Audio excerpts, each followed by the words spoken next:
আল্লাহর নবীর চেহারা দেখি মুসলমান হতে পারে নাই।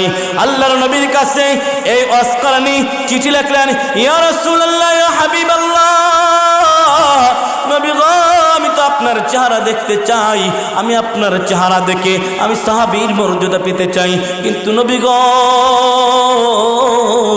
আমার বৃদ্ধা মা ঘরের ভিতরে, আমার মায়ের খেদমত করার মতো কেউ নাই। ওগো মায়ের নবী, আমার মায়ের সেবা করার মতো কেউ নাই, আমার তো মায়ের সেবা করতে হয়, এই জন্য আপনার কাছে আসতে পারি নাই। আল্লাহর নবীর চিঠির উত্তর দিলেন, আসকালানি, আসার দরকার নাই, আমাকে দেখার দরকার নাই, তুমি তোমার মায়ের সেবা করো, তুমি তোমার মায়ের খেদমত করো, যদি তোমার মা ইন্তেকাল করে এরপর তুমি আসবা, আমার সাথে সাক্ষাৎ করবা। কিন্তু আল্লাহর নবী ওফাতের সময় হয়ে গেল। আল্লাহর নবী বিশ্ব নবী রাহমাতুল লিল আলামিন ওফাতের হাত মুকুরতে হযরত উমরকে ডাক দিয়ে বলে, উমর, আমরা আবার সেই উমর যুগ চাই কি চাই না? আবার আমরা সেই উমর, আবু বকর, উসমানের যুগ চাই। যদি আবার সেই উমর, উসমানের যুগ ফিরে আসে, তাহলে আল্লাহর জমিনে দাঁড়িয়ে কোন নাস্তিক মুরতাদ আল্লাহকে নিয়ে কথা বলার সাহস পাবে না। আল্লাহকে নিয়ে ব্যঙ্গ করার, আল্লাহর পয়গম্বরকে নিয়ে ব্যঙ্গ করার, এই জমিনে দাঁড়িয়ে, আল্লাহর জমিনে দাঁড়িয়ে, আল্লাহর আসমানের নিচে দাঁড়িয়ে আল্লাহকে নিয়ে কুচুকরি ভাষায় কথা বলে আবুল সরকার, ফাউল, আবুল তো না, সেটা ফাউল ব্যক্তি, ফাউল ব্যক্তি আল্লাহকে নিয়ে কুচুকরি ভাষায় কথা বলে।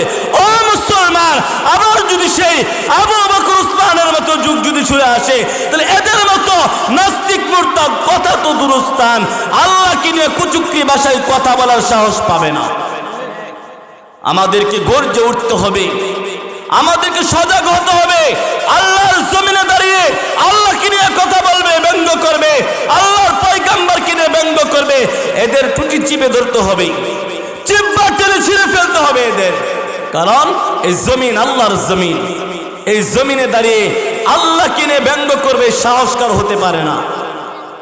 এই জন্য মুসলমান সজাগ থাকতে হবে।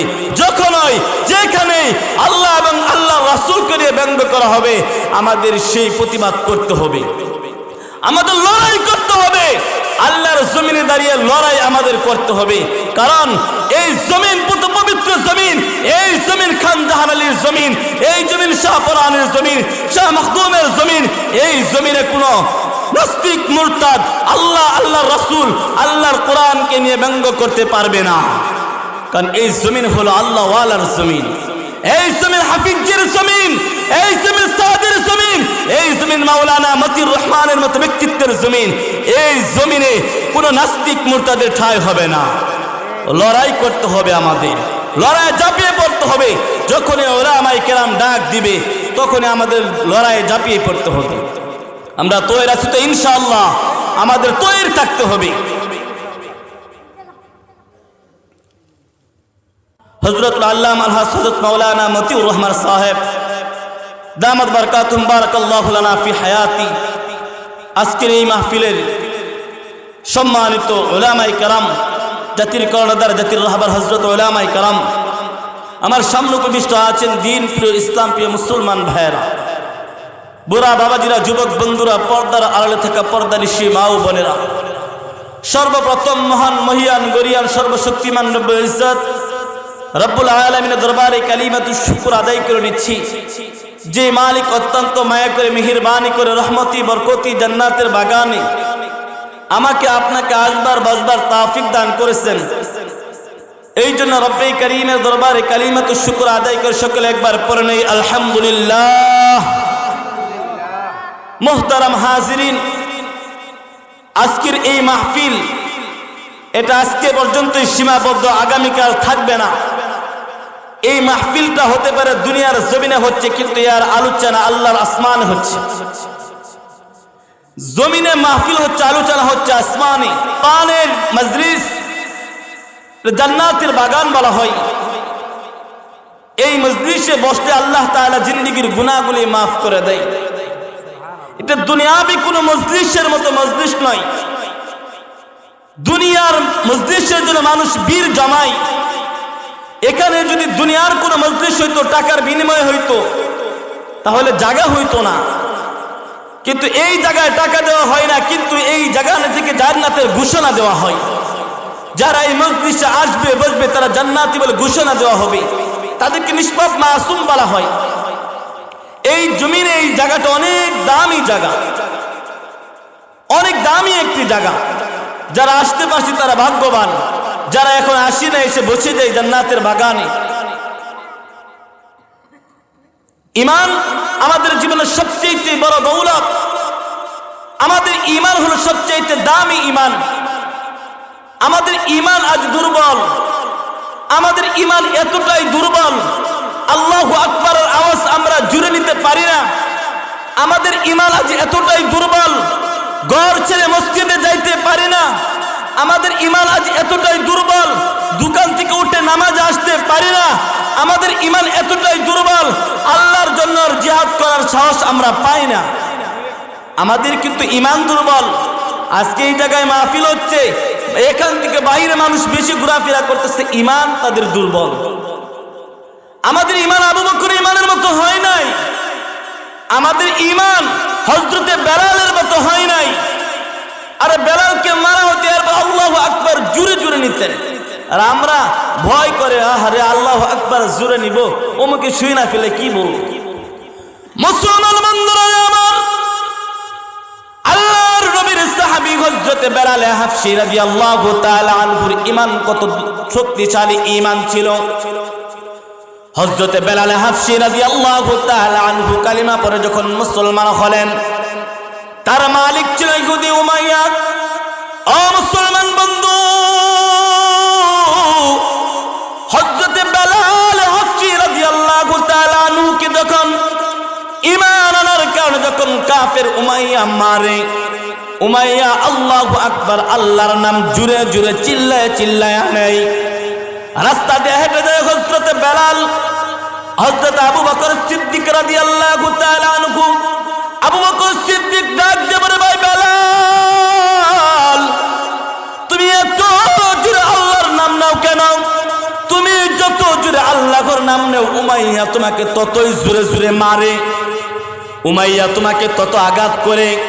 হযরতে বেলাল ডাক দিয়ে বলে, ও আবু বকর, আমি তো আল্লাহর নাম নিতে জোরে জোরে পছন্দ করি। হযরত আবু বকর সিদ্দিক রাদিয়াল্লাহু তাআলা আনহু বেলালকে ডাক দিয়ে বলে, ভাই বেলাল, তুমি আল্লাহর নামটা আস্তে আস্তে নিবা, তোর উমাইয়া তোমাকে জোরে জোরে প্রহার করবে না, উমাইয়া তোমাকে আস্তে আস্তে মারবে। হযরতে বেলাল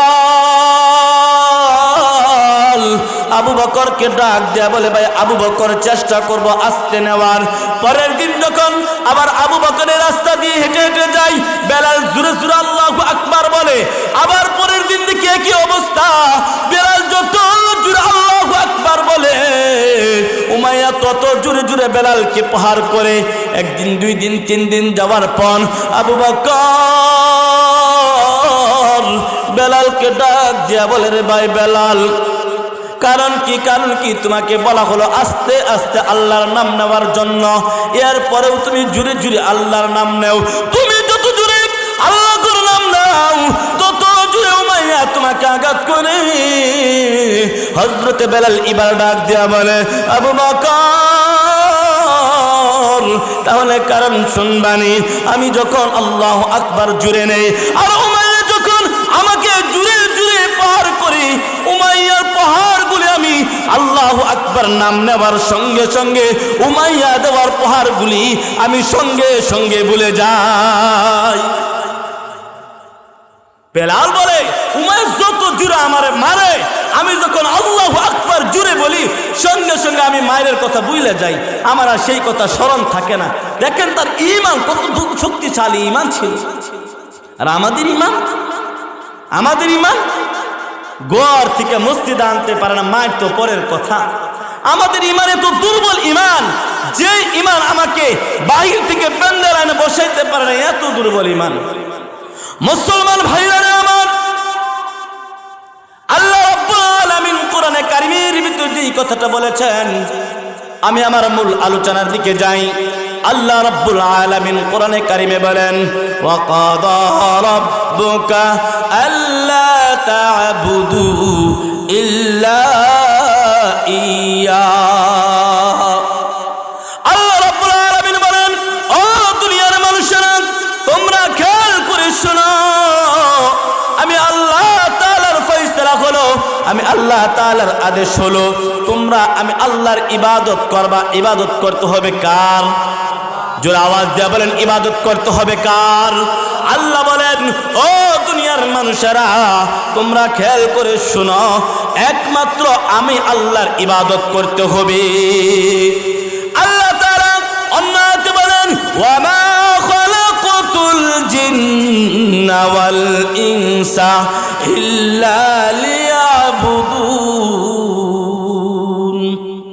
আল্লাহ রাব্বুল আলামিন বলে আমি দুনিয়ার ভিতরে জিন এবং ইনসানকে সৃষ্টি করেছি একমাত্র আমি আল্লাহ তাআলার গোলামি করার জন্য।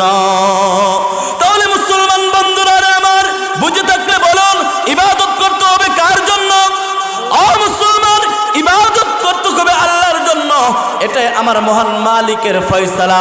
ও দুনিয়ার মানুষেরা ওয়া কাদা রাব্বুকা আল্লা তা'বুদু ইল্লা ইয়া, তোমরা জমিনের ভিতরে আমি একমাত্র আমি আল্লাহর ইবাদত করবা, আমি আল্লাহ ছাড়া অন্য কারো ইবাদত করা যাবে না। ও মুসলমান বন্ধুরা আমার, আল্লাহ তাআলার ইবাদতের পরেই যার কথা আল্লাহ তাআলা বলেছেন ওয়া বিল ওয়ালিদাইনি ইহসানা। আল্লাহ বলেন ও দুনিয়ার মানুষেরা শুনো, আমি আল্লাহর ইবাদতের পরে তোমরা তোমাদের পিতা মাতার সাথে সদয় আচরণ করবা। এটা হলো আমার মালিকের ফয়সালা। এক নাম্বার আমি আল্লাহর ইবাদত করবা, আমি ছাড়া আর কারো ইবাদত করা যাবে না। দুই নাম্বার ফয়সালা হলো তোমরা পিতা মাতার সাথে সদয় সুন্দর আচরণ করবা। ও মুসলমান বন্ধুরা আমার, আল্লাহ রাব্বুল আলামিন কোরআনে কারীমের অন্য আয়াতে বলেন ওয়াসাইনাল ইনসানা বিওয়ালিদাইহি ইহসানা হামালাতহু উম্মুহু কুরহা ওয়া ওয়াদাআতহু কুরহা ওয়া হামলুহু ওয়া ফিসালুহু 30 শাহরা। আল্লাহ রাব্বুল আলামিন বলেন ও দুনিয়ার মানুষেরা ওয়াসাইনাল ইনসানা বিওয়ালিদাইহি ইহসানা, তোমরা তোমাদের পিতা মাতার সাথে সুন্দর সৎ আচরণ করবা। কেন পিতা মাতার সাথে সুন্দর সৎ আচরণ করবা? হামালাতহু উম্মুহু কুরহা, তোমার মা তোমাকে গর্ভে ধারণ করেছে। ও মুসলমান বন্ধুরা আমার, গর্ভে ধারণ করা কতটা কষ্টের এটা একমাত্র মাই জানে, দুনিয়ার আর কেউ জানে না। আল্লাহ বলেন হামালাতহু উম্মুহু কুরহা ওয়া ওয়াদাআতহু কুরহা ওয়া হামলুহু ওয়া ফিসালুহু 30 শাহরা। আল্লাহ রাব্বুল আলামিন বলেন তোমার মা তোমাকে গর্ভে ধারণ করেছে, হামল করেছে। হামালাতহু উম্মুহু কুরহা ওয়া ওয়াদাআতহু কুরহা ওয়া হামলুহু, এরপর তোমাকে গর্ভে থেকে প্রসব করেছে, এরপর তোমাকে 30 মাস দুগ্ধ পান করিয়েছে। ও মুসলমান বন্ধু, মা তোমার জন্য এতটা কষ্ট করেছে। তুমি যখন মায়ের গর্ভে ছিলে মাকে কত কষ্ট তুমি দিয়েছ। আর মুসলমান বন্ধু, তুমি যখন মায়ের গর্ভে ছিলা মায়ের পেটের ভিতর কত আঘাত তুমি করেছ। মা খানা খাইতে পারে নাই, মা ঠিক মতো ঘুমাইতে পারে নাই। ও মুসলমান বন্ধু, মা যখন খানা খাইতে বসেছে তুমি মায়ের পেটের ভিতর লাথি মারছ, মা খানার প্লেটটা ছেড়ে দিয়ে সোজা হয়ে দাঁড়িয়ে গেছে। ও মুসলমান বন্ধু, মা যখন ঘুমাইতে গেছে মার পেটের ভিতরে তুমি লাথি মারছ, মা কিন্তু ঘুমাইতে পারে নাই, বসে গেছে। বাবা ডাক দেয়া বলে কি গো ঘুমাও নাকি? বলে না, ঘুম চোখে আসতেছে না। মা এই পাশ অপাস করেছে, এরপরে মা তোমাকে গর্ভে ধারণ করেছে। ও মুসলমান বন্ধু, এরপরে তোমাকে প্রসব বেদনা যখন মায়ের উঠলো, তোমাকে কত কষ্ট করে মা তোমাকে দুনিয়ার আলো দেখিয়েছে, এটা তুমি বুঝবা না রে বন্ধু। ও বন্ধু, মা যখন তোমাকে প্রসব করেছে 1-2 ডিগ্রি না ব্যথা, 54 ডিগ্রির চাইতে বেশি ব্যথা মায়ের হয়েছে। ও মুসলমান বন্ধু, মায়ের যখন প্রসব বেদনা ওঠে স্বামীর কাছ থেকে বিদায় নেই, শ্বশুরের কাছ থেকে বিদায় নিয়ে নিয়ে যখন হাসপাতালে অথবা বাড়িতে চলে যায়, মায়ের প্রসব বেদনা, মা একবার মরণ মরণ ভাব। এমন মুহূর্তে বাচ্চার এমন পজিশনে আসছে, ডাক্তার আলোচনা করতেছে হয়তো মাকে বাঁচাইতে হবে, নয়তো সন্তানকে বাঁচাইতে হবে। ও মুসলমান বন্ধু, এই কথাটা যখন মায়ের কানের ভিতরে প্রশ্ন বসলো, মা কিন্তু বলে নাই সন্তানকে মেরে ফেলো, আমাকে বাঁচাও। মা শুধু জবাব দিয়েছিল আমাকে যদি মরতে হয় মেরে ফেলো, আমি মরে যাই, এতে আফসোস নাই, কিন্তু সাবধান সাবধান, আমার সন্তানের কোনো ক্ষতি করবা না। মা এত কষ্ট সন্তানের জন্য করে। হামালাতহু উম্মুহু কুরহা ওয়া ওয়াদাআতহু কুরহা ওয়া হামলুহু ওয়া ফিসালুহু 30 শাহরা।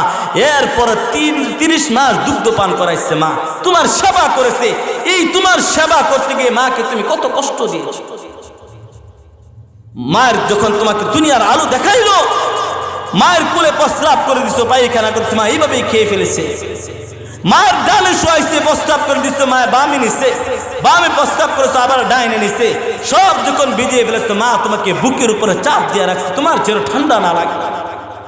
মা তোমাকে বুকের উপর চাপ দিয়ে রাখছে, তোমার যেন ঠান্ডা না লাগে, এখানে প্রস্তাব করছে। মা কিন্তু তোমাকে ফালায়া দেয় না। মুসলমান বন্ধুরা, আল্লাহর নবীর সাহাবী আল্লাহর পয়গম্বরকে জিজ্ঞাসা করলেন, ইয়া রাসূলুল্লাহ, ইয়া হাবিবাল্লাহ, আমি দুনিয়ার ভিতরে কার সেবা করব? আল্লাহর নবী বলে, তুমি তোমার মায়ের সেবা করো। দ্বিতীয়বার সাহাবী আবার প্রশ্ন করলো, ইয়া রাসূলুল্লাহ, আমি কার সেবা করব? আল্লাহর নবী বলেন, তুমি তোমার মায়ের সেবা করো। তৃতীয়বার সাহাবী আবার জিজ্ঞাসা করে, ইয়া রাসূলুল্লাহ, ইয়া হাবিবাল্লাহ, আমি কার সেবা করব? আল্লাহর নবী তৃতীয়বার বলেন, তুমি তোমার মায়ের সেবা করো। সাহাবী চতুর্থবার জিগাই, ইয়া রাসূলুল্লাহ, ইয়া হাবিবাল্লাহ, আমি কার খেদমত করব? আল্লাহর নবী বলেন, তুমি তোমার বাবার খেদমত করো। আল্লাহর নবী বিশ্ব নবী তিনবার বলেছেন মায়ের কথা, একবার বলেছেন বাবার কথা। মায়ের কথা তিনবার কেন বললেন?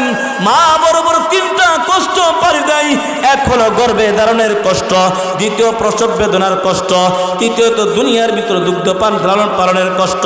এই জন্য আল্লাহর নবী তিনবার বলছেন মায়ের কথা, একবার বলছেন বাবার কথা। ও যুবক বন্ধু, যেই মা তোমার জন্য এত কষ্ট করেছে, যেই বাবা তোমার জন্য এত কষ্ট করেছে, তুমি ওই মাকে কেমনে ভুলে যাও? ওই মাকে কেমনে তুমি ভুলে যাও? কেমন করে তুমি মায়ের খেদমত ছেড়ে দিলেন? যুবক বন্ধু, মায়ের খেদমত যদি করতে পারো, তাহলে আল্লাহর নবীর কাছেও যেমন তুমি দামি হয়ে যাবে, আল্লাহ তাআলার কাছেও তুমি তেমন দামি হয়ে যাবে। মায়ের খেদমত করে বাইজিদ বুস্তামি আল্লাহর ওলি হয়ে গেছে। মায়ের খেদমত করি আল্লাহর নবীর কাছে ওয়াসকারনি আল্লাহর শ্রেষ্ঠতম পেয়ারা বান্দা হয়ে গেছে। ও মুসলমান বন্ধু, মায়ের খেদমত কতটা দামি! ওয়াসকারনি আল্লাহর নবীর সাহাবী নয়, কিন্তু আল্লাহর যুগে জন্মগ্রহণ করেছেন, ইয়ামানে ছিলেন, আল্লাহ নবীর উপর কালিমা পড়ে মুসলমান হয়েছেন, কিন্তু ইয়ামানের কারণ শহরে থাকতেন। কিন্তু আল্লাহর নবীর চেহারা দেখি মুসলমান হতে পারে নাই। আল্লাহর নবীর কাছে এই ওয়াসকারনি চিঠি লিখলেন, ইয়া রাসূলুল্লাহ, ইয়া হাবিবাল্লাহ, নবী গো, আমি তো আপনার চেহারা দেখতে চাই, আমি আপনার চেহারা দেখে আমি সাহাবীর মর্যাদা পেতে চাই, কিন্তু নবী গো, আমার বিদ্যা মা ঘরের ভিতরে, আমার মায়ের খেদমত করার মতো কেউ নাই। ওগো মায়ের নবী, আমার মায়ের সেবা করার মতো কেউ নাই, আমার তো মায়ের সেবা করতে হয়, এই জন্য আপনার কাছে আসতে পারি নাই। আল্লাহর নবীর চিঠির উত্তর দিলেন, ওয়াসকারনি, আসার দরকার নাই, আমাকে দেখার দরকার নাই, তুমি তোমার মায়ের সেবা করো, তুমি তোমার মায়ের খেদমত করো। যদি তোমার মা ইন্তেকাল করে এরপর তুমি আসবা, আমার সাথে সাক্ষাৎ করবা। কিন্তু আল্লাহর নবী ওয়াফাতের সময় হয়ে গেল।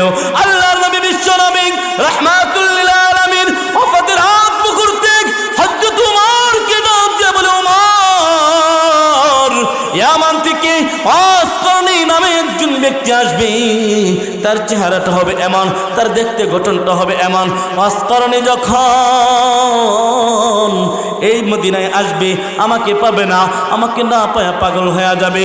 ও উমর, তুমি ওয়াসকারনির কাছ থেকে আমার জন্য দোয়া নিবা। তুমি উমরের জন্য দোয়া নিবা, তাকে বলবা সে যেন আমার উম্মতের জন্য দোয়া করে। এরপরে এই যে জুব্বাটা দেখতেছো, এই জুব্বাটা তাকে হাদিয়া দিবা। আল্লাহর নবী ওফাতের পরে যখন ইয়ামান থেকে কোন কাফেলা মদিনায় আসতো, হযরত ওমর দৌড়ায় যাইতেন, যা জিজ্ঞাসা করতেন এই কাফেলার ভিতরে ওয়াসকারনী নামে কেউ আছে নাকি? বলে না, নাই। একদিন দুই দিন যাইতে যাইতে হঠাৎ করে একদিন এক কাফেলার ভিতরে এমন ব্যক্তিকে পাওয়া গেছে, আল্লাহর নবীর সাহাবী হযরত ওমর রাদিয়াল্লাহু তাআলা আনহু ডাক দিয়া বলে এই কাফেলার ভিতরে ওয়াসকারনী নামে কেউ আছে নাকি? বলে হ্যাঁ ভাই, আমি ওয়াসকারনী। আল্লাহর নবীর সাহাবী হযরত ওমর ডাক দিয়া বলে ভাই তোমার মর্যাদা এত কেন বাড়লো? আল্লাহর নবী বিশ্ব নবী আমি উমরকে তোমার কাছ থেকে দোয়া নিতে বলেছি, তুমি আমার জন্য একটু দোয়া করো। আল্লাহর নবী বিশ্ব নবী রাহমাতুল লিল আলামিন বলেছে তুমি যেন তার উম্মতের জন্য দোয়া করো। ওয়াসকারনী এরপরে এই যে জুব্বাটা দেখতেছো, এই জুব্বাটা নিয়ে আমি তোমার অপেক্ষায় আছি। ওয়াসকারনী আল্লাহ নবী বিশ্ব নবী রাহমাতুল লিল আলামিন এই জুব্বাটা তোমার জন্য হাদিয়া দিয়েছে, এই জুব্বাটা তোমাকে দিয়েছে। হযরতে ওয়াসকারনী চোখ দিয়ে পানি জমিনে পড়ি আর ডাক দিয়ে বলে ভাই ওমর, আমার তো মান এমনে বাড়ে নাই, আমি জানি না আমার মান কেমনে বাড়লো, কিন্তু ওমর আমি দুনিয়ার ভিতরে আমি আমার মায়ের সেবা করতাম, মায়ের সেবা করতে গিয়া মায়ের খেদমত করতে গিয়া আমি আল্লাহর নবীর সাহাবীর মর্যাদা পাই না। ওমর আমি মায়ের খেদমত করতে গিয়া মায়ের খেদমতের জন্য আমি সাহাবী হওয়ার মর্যাদা পাই নাই। আল্লাহ নবী হয়তোবা এই মায়ের খেদমত রুসিলায় আমাকে মোহাব্বত করতেন।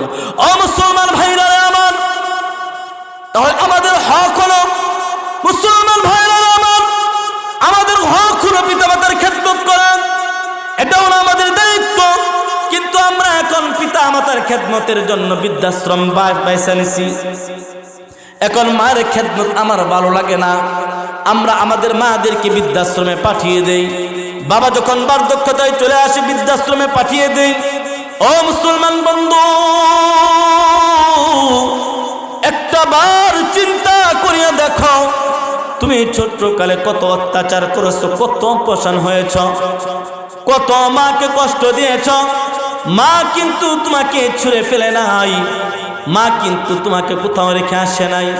বাবাকে তুমি কত কষ্ট দিয়েছ, বাবা কিন্তু তোমাকে ছেড়ে দেয় নাই। নিজে না খায়া সন্তানকে খাওয়াইছে, নিজে না পড়ে সন্তানকে পড়িয়েছে। ও মুসলমান চিন্তা করিয়া দেখো, ওই যে ঈদের সময় আসলে বাবা 2 বছরে 3 বছর পুরাতন লুঙ্গিটাই কিন্তু পরে, বাবা কিন্তু সেই পুরাতন পাঞ্জাবিটাই পরে, 2 বছরের পুরাতন ছিঁড়া জুতাটাই পরে। সন্তান যদি জিগায় রে বাবা তুমি কি কেনাকাটা করো নাই, বাবা উত্তর দেয় বেটা রে এখন সময় হয় নাই, সময় হলে বুঝবি, এখন তো তোর সময় হয় নাই বোঝার মতো, তুই যখন বাবা হবি তখন বুঝবি এই পুরাতন পাঞ্জাবি পরা যে কত আনন্দের, পুরাতন লুঙ্গিটা পরা যে কত আনন্দের, ছিঁড়া জুতা পরা যে কত আনন্দের। ও মুসলমান, বাবা ডাক দিয়ে বলে বেটা রে এখন বুঝবি না, এখন বুঝবি না, তোর যেদিন সময় হবে সেই দিন বুঝবি পুরাতন কাপড় পরার কত আনন্দের। কিন্তু বাবা নিজে পুরাতন পোশাকটা পরতো, আপনার ব্যবহৃত পোশাকটা বাবা পরতো, কিন্তু সন্তানকে প্রত্যেক ঈদে নতুন নতুন জামা কাপড় কিনে দিত, নতুন নতুন জুতা কিনে দিত। ও মুসলমান বন্ধু,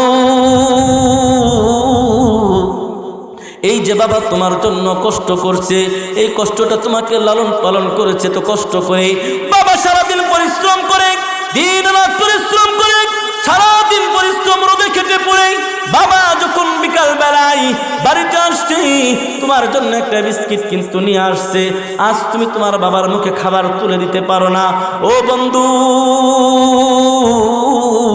বিকাল বেলায় বাবা বিস্কিটটা নিয়ে আইসা ঘুম থেকে তোমাকে জাগাইছে, তুলে বিস্কিটটা খাওয়াইছে। আজ কেমন করে ওই বাবাকে বৃদ্ধাশ্রমে রেখে আসো। ও মুসলমান বন্ধু, এই শীতের ভিতরে তুমি ভালো ভালো পোশাকগুলি পরো।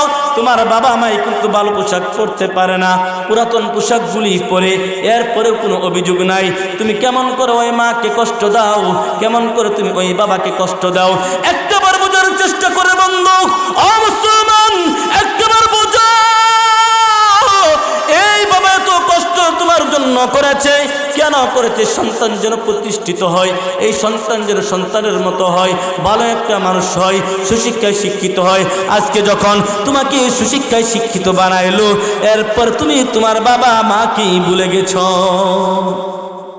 তুমি যখন সুশিক্ষায় শিক্ষিত হয়ে গেলা, তুমি থাকো সেই 8 তলার ভিতরে, আর তোমার বাবা বাড়িতে বাঙ্গা ঝুপড়ি ঘরের ভিতরে থাকে, কোনো অভিযোগ নাই। মুসলমান বন্ধু, আল্লাহ তাআলা বলতেছেন, ইম্মা ইয়াবলুগান্না ইনদাকাল কিবারা আহাদুহুমা, যখন তারা বার্ধক্যে উপনীত হয়, বার্ধক্যে পৌঁছে যায়, আও কিলাহুমা, তাদেরকে কথার দ্বারা হোক, আও কিলাহুমা, কথার দ্বারা হোক, ফালা তাকুল্লাহুমা উফিউ ওয়ালা তানহারহুমা, ধমক দেয়া হোক, কোনোভাবেই বাবা মাকে কষ্ট দিও না, কোনোভাবেই এমন কথা বলবা না তোমার মা বাবা যেন তোমার উপর কষ্ট পেয়ে উফ শব্দ ব্যবহার করে। ও মুসলমান বন্ধু, তোমার মা বাবা যদি তোমার ব্যবহারে, তোমার কথায়, তোমার চাল চলনে যদি মা বাবা উফ শব্দ ব্যবহার করে, তোমার সব কিছু বাতিল হয়ে গেলে, তোমার সকল আমল বরবাদ হয়ে যাবে। মা বাবার মনে যদি তুমি কষ্ট দাও। মুসলমান বন্ধুরা রে আমার, আল্লাহর বান্দা যুবক ব্যবসার কাজে বাইরে থাকতেন, মার মনে কষ্ট দিলে দুনিয়ার ভিতরে যে তার কোনো দোয়াও কবুল হয় না, মায়ের মনে কষ্ট দিলে দুনিয়ায় তার কোনো নেক আমল কবুল হয় না। আল্লাহর বান্দা যুবক ব্যবসার কাজে বাহিরে থাকে, এই দিক দিয়ে মা আর তার পুত্রবধূ বাড়িতে থাকে। ব্যবসা থেকে বাড়িতে আসার পর স্ত্রী স্বামীর কাছে অভিযোগ করে, তোমার মা আমার সাথে এমন করে, তোমার মা আমার সাথে এমন আচরণ করে। এই কথা 1 দিন 2 দিন 1 বছর 2 বছর শুনতে শুনতে ছেলের মাথা বিগড়ে যায়। হঠাৎ করে ব্যবসা করে যখন বাড়িতে আসলেন, বাড়িতে আসার পর শুনলেন যে স্ত্রী অভিযোগ করতেছে। অভিযোগটা শোনা মাত্রই দৌড় দিয়ে গেলেন মায়ের ঘরের ভিতরে। মা ওই চুপড়ে ঘরের ভিতরে তো হাত তুলে মালিকের কাছে দোয়া করতেছো, আল্লাহ আমার সন্তান যেখানে আছে তুমি ভালো রাখো, আমার সন্তানকে নিরাপদে রাখো, আমার সন্তানের ব্যবসা বাণিজ্যে বরকত দিও। মা এইভাবেই হাত তুলে তুলে মালিকের কাছে দোয়া করে ওই দিক দিয়া ওই নিশিষ্ট যুবক, ওই খারাপ যুবকটা এসে মায়ের পিছন দিয়ে একটা বাড়ি দেয়, মার মাথাটা ফেটে যায়, মা জমিনে পড়ে মারা যায়। ও মুসলমান বন্ধু, মার মাথাটা যখন ফেটে যায়, রক্ত যখন বের হয়ে যায়, সন্তানের হুঁশ ফিরে আসলো। মা লাশটা হাত থেকে ফেলে দিয়ে স্ত্রীকে তালাক দেয়া দেয়, নিজের যত সম্পত্তি আছে সব কিছু আল্লাহর রাস্তায় খরচ করে দিয়া বাইতুল্লাহ জিয়ারতে চলে যায়। ওগো মুসলমান বন্ধু, বাইতুল্লাহর কালো গিলাফ ধরে ধরে বলে, আল্লাহ আমার মতো অপরাধী বুঝি কেউ নাই, আমার মতো অপরাধী বুঝি কেউ নাই, আমি আমার এই হাত দ্বারা মাকে হত্যা করেছি, আঘাত করেছি। ওগো আল্লাহ তুমি আমাকে মাফ করে দাও। সেই জামানার ছিল আব্দুল কাদের জিলানী। আব্দুল কাদের জিলানী জামানার ওই যুবক যখন এইভাবে কালো গিলাফ ধরে ধরে মায়ের কাছে তওবা করে, মায়ের কালো গিলাফ ধরে আল্লাহর কাছে মাফ চাই, আল্লাহ তাআলার বান্দাকে মাফ করে না। আব্দুল কাদের জিলানী ওই সময় হজ করতে গিয়েছেন।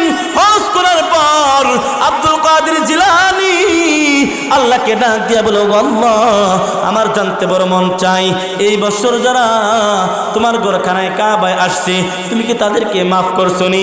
আব্দুল কাদের জিলানীর আওয়াজ শুনে আল্লাহ তাআলা বলে, ওগো আব্দুল কাদের জিলানী, আমি যদি সবাইকে মাফ করে দেই, কিন্তু একটা যুবক এখনো আছে খানায় কাবার গিলাফ ধরে বসে আছে, ওই যুবককে আমি কখনোই মাফ করব না।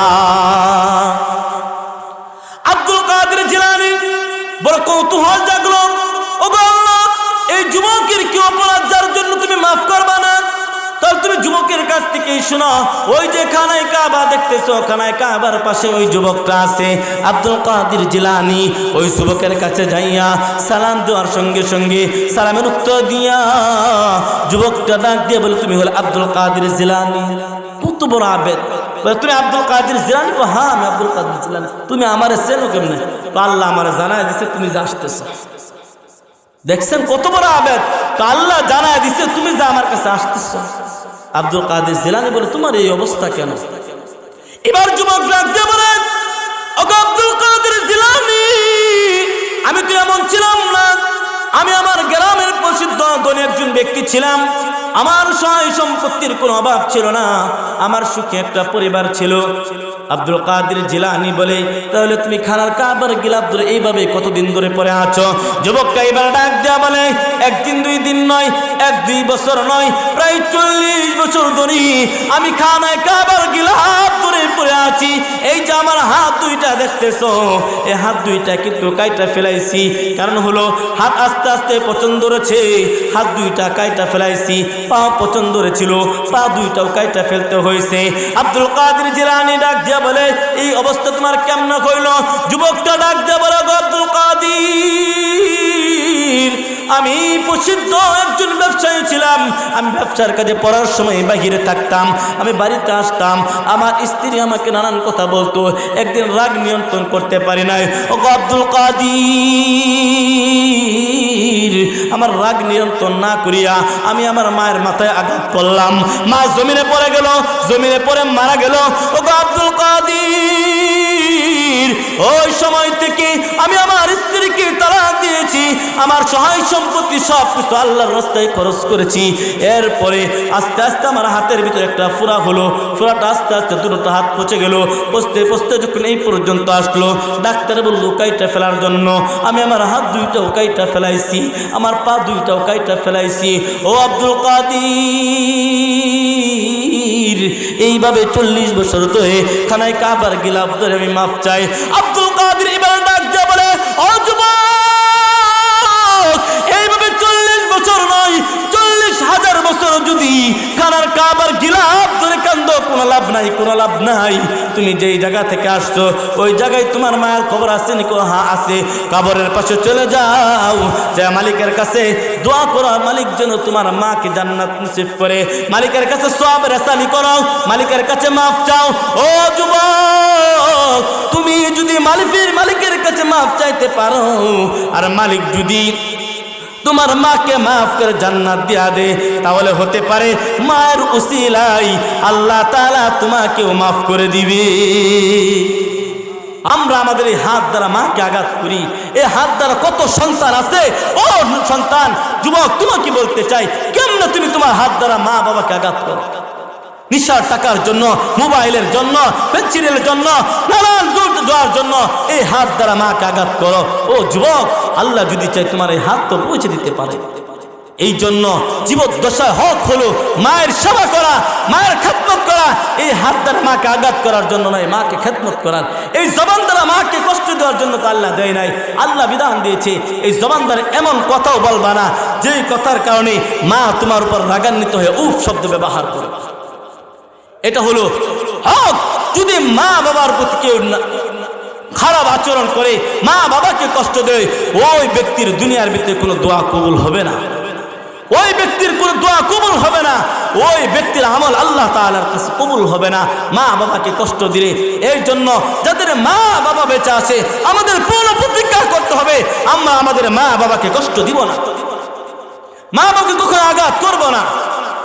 আর একটা বিধান হচ্ছে, কোন ব্যক্তি যদি মা বাবার মনে কষ্ট দেয়, মা বাবাকে কষ্ট দেয়, ওই ব্যক্তির মৃত্যুর সময় কালিমা নসিব হবে না, ওই ব্যক্তির তো কোনো আমল কবুল হবেই না। কোন ব্যক্তি যদি মা বাবাকে কষ্ট দেয়, ওই ব্যক্তির কোনো আমল আল্লাহ তাআলার কাছে কবুল হবে না, ওই ব্যক্তির দোয়াও কবুল হবে না, মৃত্যুর সময় কালিমা নসিব হবে না। মুসলমান ভাইরা আমার, আল্লাহর নবীর সাহাবী হযরত আলকামা রাদিয়াল্লাহু তাআলা আনহু মৃত্যুর শয্যায় যখন শায়িত মরণাপন্ন অবস্থায়, আলকামার বিবি দৌড়াইয়া গেলেন আল্লাহর নবীর কাছে, বলেন, নবী গো, আমার স্বামী আলকামা মৃত্যু শয্যায় শায়িত। আল্লাহর নবী ডাক দিয়ে বলে, কি হয়েছে? স্ত্রী ডাক দিয়ে বলে, নবী গো, আপনার সাহাবী আলকামার জবান দিয়ে কালিমা বাইর হচ্ছে না। আল্লাহর নবী হযরত বেলালকে ডাক দিয়ে বলে, যাও আলকামাকে কালিমার তালকিন করো। আল্লাহর নবীর সাহাবীরা আলকামাকে কালিমার তালকিন করে, কিন্তু আলকামা কালিমা বলতে পারে না। সাহাবায়ে কেরাম নবীকে বলেন, ইয়া রাসূলুল্লাহ, আলকামা কালিমা বলে না। আল্লাহর নবী বিশ্ব নবী রাহমাতুল লিল আলামিন সাহাবায়ে কেরামদেরকে বললেন, আলকামার মা জীবিত আছে নাকি? বলে, কোন নবী, আলকামার মা জীবিত আছে। যে বলো, যদি আসার মতো হয় তাহলে আসতে, আর না আসতে পারলে আমি নবী যে আলকামার বাড়িতে যাব। সাহাবায়ে কেরাম বললেন, আলকামার মা এতটা দুর্বল, এতটা দুর্বল, আলকামার মা বেশি দূর আসতে পারে না। আল্লাহর নবী বিশ্ব নবী আলকামার বাড়িতে গেলেন। আলকামার মাকে জিজ্ঞাসা করলেন, ও গো আলকামার মা, তোমার সন্তান আলকামা কেমন ছিল? মা ডাক দেয়া বলে, নবী গো, আমার আলকামা খুব ভালো মানুষ ছিল, নামাজ পড়তো, রোজা রাখতো, আমার আলকামা খুবই ভালো মানুষ ছিল। আল্লাহর নবী আলকামার মাকে ডাক দেয়া বলে, ও আলকামার মা, তোমার আলকামা যদি ভালো মানুষ হয় তাহলে আলকামার কালিমা কেন নসিব হচ্ছে না? ও আলকামার মা, তোমার কাছে প্রশ্ন হলো, তোমার সাথে আলকামা কেমন আচরণ করতো, কেমন ব্যবহার করতো? এই কথা বলার সঙ্গে সঙ্গে আলকামার মার চোখ দিয়ে পানিগুলি টপ টপ করে জমিনে পড়তেছিল। আলকামার মা ডাক দিয়ে বলে, নবী গো, আজ আপনার কাছে লুকাবো না। ও মায়ার নবী, আলকামা আমার সাথে ভালো আচরণ করতো না, আলকামা আমার সাথে সবসময় খারাপ আচরণ করতো। আলকামা আমাকে দেখতে পারতো না, স্ত্রীর কথাকে প্রাধান্য দিত। আল্লাহর নবী বিশ্ব নবী আলকামার মাকে ডাক দিয়া বলে, এই জন্য আলকামার কালিমা নসিব হচ্ছে না। ও মা, তুমি আলকামাকে ক্ষমা করে দাও। আলকামার মা ডাক দিয়া বলে, নবী গো, আমি আপনার সব কথাই মেনে নিব। আলকামা আমাকে এত কষ্ট দিয়েছে, এত কষ্ট দিয়েছে, আমি আলকামাকে কখনোই ক্ষমা করব না। আলকামার মা যখন এই কথা বললেন যে আমি কখনোই আলকামাকে ক্ষমা করব না, আল্লাহর নবী বিশ্ব নবী সাহাবায়ে কেরামদেরকে বললেন, কিছু লাকড়ি সংগ্রহ করো, লাকড়ি সংগ্রহ করো। আল্লাহর নবী সাহাবীরা লাকড়ি সংগ্রহ করলেন। আলকামার মা বলতেছে, লাকড়ি দিয়া কি করবেন? কি করবেন এই লাকড়ি দিয়া? আল্লাহর নবী বলে, তুমি যেহেতু তোমার সন্তানকে ক্ষমা করবা না, তুমি যদি তোমার সন্তানকে ক্ষমা না করো, তোমার সন্তান জাহান্নামের আগুনে পড়বে, এর চেয়ে দুনিয়ার ভিতরে পুইরা ছাই করে দেই। আল্লাহর নবী বিশ্ব নবী রাহমাতুল লিল আলামিন যখন এই কথা বললেন, আলকামার মা ডাক দিয়ে বলে, নবী গো, আপনি আলকামাকে দুনিয়ার আগুনে জ্বালাইবেন না। আমি আলকামার মা এটা কখনো সইতে পারবো না। আপনি আমার চোখের সামনে আমার সন্তানকে আগুনে পোড়াইয়া দিবেন। ও যুবক বন্ধু, মা কাকে বলে একটু চিন্তা করিয়া দেখো। মাকে তুমি খাবার দাও না, মাকে তুমি পোশাক দাও না, মায়ের জন্য তুমি ভালো ঘরের ব্যবস্থা করো না। এরপরেও যদি মা শুনি সন্তানের কোথাও বিপদ হয়েছে, কেউ যদি না যায়, সবার আগে দৌড়াইয়া মাই কিন্তু যায়। আলকামার মা বলে, নবী গো, আমার আলকামার প্রতি বেজার থাকতে পারি, কিন্তু নবী আমার আলকামাকে পুরাইয়েন না। আলকামা আমার বড় সন্তান, আলকামাকে প্রসব করতে গিয়ে আমার অনেক কষ্ট সহ্য করতে হয়েছে। আমার চোখের সামনে আমার সন্তানের কষ্ট আমি সইতে পারবো না। আল্লাহর নবী বিশ্ব নবী ডাক দিয়ে বলে, আলকামার মা, তুমি যদি আলকামাকে ক্ষমা না করো তাহলে আলকামা জাহান্নামের আগুনে পড়বে। এর থেকে বলে আমি আলকামাকে দুনিয়ার আগুন দিয়া পুরাইয়া দেই। আলকামার মা বলে, নবী গো, আলকামা যদি শত কষ্ট আমাকে দে, এরপর আলকামা আমার তো গর্বের সন্তান, আমার পেটে আলকামাকে রাখছি, কত কষ্ট করে প্রসব করেছি, এরপর লালিত পালিত করেছি। নবী গো, আপনি আলকামাকে পুরাইয়েন না। আমি আলকামার আপনাকে কসম রেখে বলতেছি, আমি আলকামা যত কষ্ট দুনিয়ার ভিতরে আমাকে দিয়েছে, আমি মা হয়ে সন্তানের সকল কষ্টগুলি মাফ করে দিলাম। এই কথা বলার সঙ্গে সঙ্গে হযরত বেলাল দৌড় দিচ্ছে আলকামার ঘরের দিকে। আলকামার ঘরের দিকে যায়, দেখে আলকামা বলতেছে লা ইলাহা ইল্লাল্লাহু মুহাম্মাদুর রাসূলুল্লাহ। ও মুসলমান বন্ধু, তাহলে বলো দেখি, এই যে তুমি তোমার মাকে কষ্ট দাও, মাকে আঘাত করো, মার মনে কষ্ট দাও, মায়ের মনে কষ্ট দিয়ে দুনিয়ার ভিতরে কেউ বড় হতে পারছে? পারে নাই, কখনো পারবে না। এই জন্য আল্লাহ তাআলার বিধান হলো তুমি তোমার পিতা মাতার সাথে সুন্দর সৎ আচরণ করো। মা বাবাকে কষ্ট দিবে না, মা বাবার সাথে সৎ আচরণ করবা। মা বাবাকে এমন কথাও বলবা না যে কথা শুনে মা উফ শব্দ ব্যবহার করবে। মা বাবাকে এমন কথাও বলবা না, দমক তো পরের কথা, এমন কথা বলবা না বেজার হয়ে মা বলে উফ বেটা এই কথা বললি। মা বাবাকে মনে কষ্ট দেওয়া যাবে না। মা তো মাই, মায়ের মতো আপন দুনিয়াতে কেউ হয় না, বাবার থেকে আপন কেউ হয় না। বাবা দুনিয়ার ভিতরে সবচাইতে আপন মায়ের পর হলো বাবা। এই জন্য মুহতারাম ভাইও, মা বাবার মনে কষ্ট দিও না। নিজে কষ্ট করে হলেও পিতা মা বাবাকে খাওয়া পরণ পোষণ ব্যবস্থা করে দাও। যেদিন মা থাকবে না সেই দিন বুঝবে মা হারানো কতটা কষ্টের। জিগাও যার মা নাই, যার বাবা নাই তাকে জিগাও যে বাবা না থাকার কতটা কষ্টে। আর যে ব্যক্তির মা নাই তাকে বলো ভাই মা না থাকা কতটা কষ্টের। মা যদি কোনো কিছু করতেও না পারে, ঘরে যদি পড়ে থাকে, এরপর সন্তানের মাথার উপর একটা বটগাছ ছায়া থাকে। বাবা যদি কিছু করতে নাও পারে, এরপরে বাবা সন্তানের মাথার উপর ছায়া হয়ে থাকে। আর এই সন্তান, যেই সন্তানের মা হারাইছে, বাবা হারাইছে, ওই সন্তানকে একবার জিগায় দেখো যে মা বাবা না থাকার কতটা কষ্ট। রাত যতই গভীর হোক না কেন, মা বাবা বেঁচে থাকলে বাড়িতে ঢোকার সঙ্গে সঙ্গে মা বলে কি বেটা বাড়িতে আসছিস নি? যার মা নাই তাকে কি বলে? এই জন্য যে মা হারাইছে সে বুঝে মা হারানোর কষ্ট, যে বাবা হারিয়েছে সে বুঝে বাবা হারানোর কষ্ট।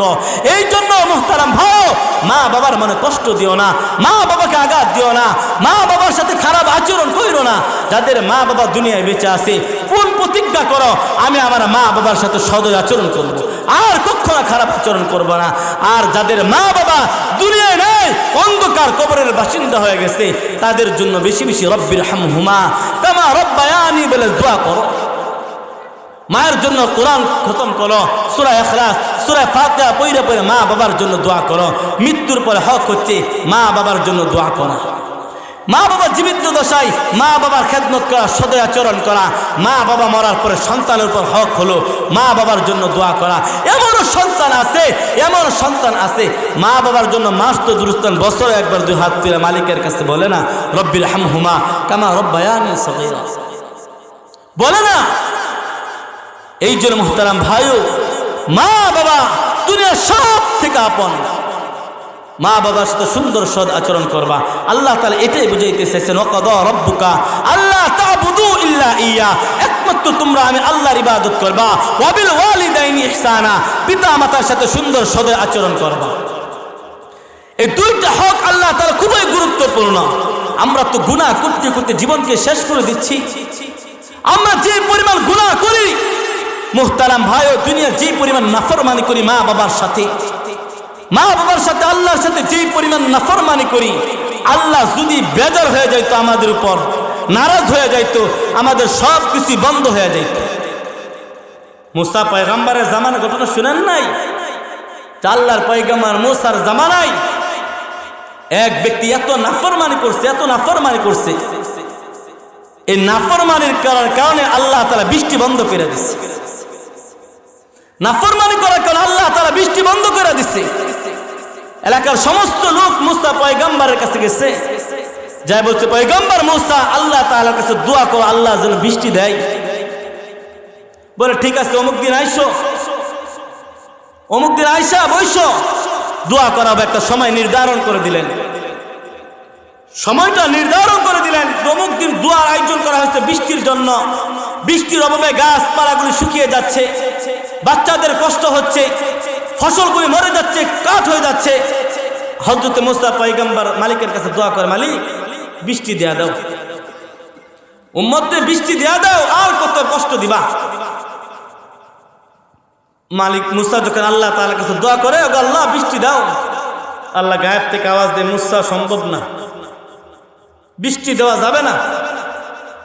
আল্লাহর পয়গম্বর হযরত মুসা কালিমুল্লাহ আল্লাহকে জিজ্ঞাসা, আল্লাহ বৃষ্টি কেন তুমি জমিনে দিবা না? পয়গম্বর মুসা উত্তর দিল, আল্লাহ ও মুসা কালিমুল্লাহ, তুমি যাদের কিনে দোয়ার আয়োজন করেছ এদের মধ্যে একটা নাফরমান ব্যক্তি আছে, ওই নাফরমান ব্যক্তিটা যতক্ষণ পর্যন্ত মাঠ থেকে না যাবে ততক্ষণ পর্যন্ত বৃষ্টি দিব না, এটাকে সরায় দাও, এরপর বৃষ্টি। মুসা ঘোষণা করে দিলেন, মুসা পয়গম্বর ঘোষণা করে দিলেন যে কে আছে এমন নাফরমান, মাঠ থেকে চলে যাও। পয়গম্বর মুসা ঘোষণা দিল, মাঠ থেকে উঠলো না, কিন্তু বৃষ্টি শুরু হয়ে গেছে। তাহলে এত নাফরমান যদি আমরা যে পরিমাণ নাফরমানি করি, যে পরিমাণ গুনাহ যদি জমিনে করি, এত গুনাহ করার পরেও যে আল্লাহ আমাদেরকে দুনিয়ার ভিতরে শাস্তি দিচ্ছেন, আল্লাহ তাআলার রহমত। এই জন্য মুসলমান ভাইয়েরা আমার, মা বাবার মনে কষ্ট দেওয়া যাবে না, আল্লাহর নাফরমানি করা যাবে না, আল্লাহর হকগুলো আদায় করতে হবে, মা বাবার হকগুলো আদায় করতে হবে, মা বাবার জন্য দোয়া করতে হবে। মাকে, যাদের মা কবরে শুয়ে আছে আর মাকে পাবা না, মায়ের ঘরটা এখন আছে, মায়ের চশমাটাও পরে আসছে, মা কিন্তু জমিনে নাই। এই সেই ঘর, এই সেই ঘর, বিছানার পাশে আছে পানির বাটা, চশমাটা পরে আছে পাশে, শুধু মানে, শুধু মানে, শুধু মানে, শুধু মানে, এই সেই ঘর, এই সেই ঘর, বিছানার পাশে আছে পানির বাটা, চশমাটা পরে আছে পাশে, শুধু মানে, শুধু মানে, শুধু মানে, শুধু মানে।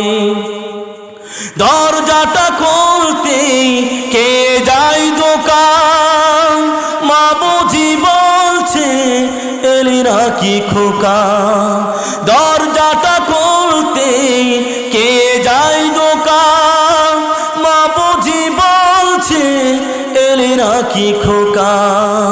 বুকের ভিতরটা নড়ে চড়ে ওঠে, চোখ বেয়ে জল নেমে আসে, শুধু মানে, শুধু মানে, শুধু মানে, শুধু মানে। জানি ফিরে পাবো না হারানো তিথি, মা শুধু আজ তাই প্রেমে বাঁধা স্মৃতি। জানি ফিরে পাবো না হারানো তিথি, মা শুধু আজ তাই প্রেমে বাঁধা স্মৃতি।